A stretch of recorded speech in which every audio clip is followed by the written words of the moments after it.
আসসালামু আলাইকুম এভরিওয়ান, চলে এলাম ঘাড়মোড়া গোরস্থানে। কথা বলবো আমাদের ইমতিয়াজ চাচার সাথে, যিনি তো দীর্ঘদিন যাবৎ তিনি করছেন,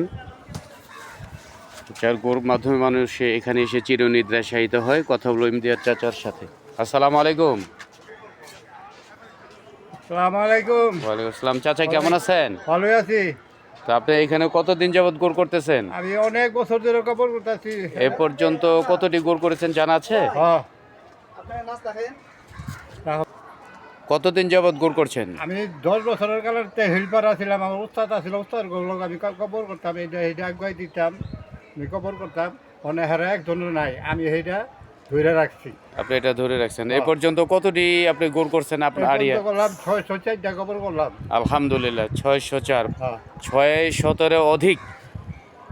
তো আপনি তার মধ্যে আপনার কোনো প্রফিট আছে বা এরকম কিছু হাদিয়া টাদিয়া এরকম না কিছু না, করে? আমাকে কোনো প্রফিট নাই। নাই। আমরা কেউ 10টা লইও না খাই না, ইচ্ছা করে আমাকে কেউ যদি খাওয়ায় তো খাই, আর না খাওয়ালে না খাই। আর ইচ্ছা করে যেটা সত্য কথা, কেউ আমাকে একটা রঙই দেয়। আচ্ছা আচ্ছা, বুঝলেন, এটুকুই। আর কিছু নয়। যদি কয় টাকা নেন, খেদাই দিই গানগা, আমি আপনার খবর করতাম না। যাক, টাকা খেয়ে মাশাআল্লাহ খবর করি না। মাশাআল্লাহ। অত্যন্ত ভালো লাগলো চাচার এই কথা শুনে। এখানে যতগুলি গুড় দেখতেছেন অধিকাংশই আমাদের এই ইমতিয়াজ চাচার হাতে করা। এটা হচ্ছে আপনার ঘাড়মোড়া কবরস্থান, এই পাশে হচ্ছে ঘাড়মোড়া বিশ্বনবী সাল্লাল্লাহু আলাইহি ওয়াসাল্লাম ইসলামী আলিম মাদ্রাসা। তো আমরা সবাই ইমতিয়াজ চাচার জন্য দোয়া চাই, তিনি যেন আমরণ এভাবে মানুষের গোড় করে থাকতে পারে।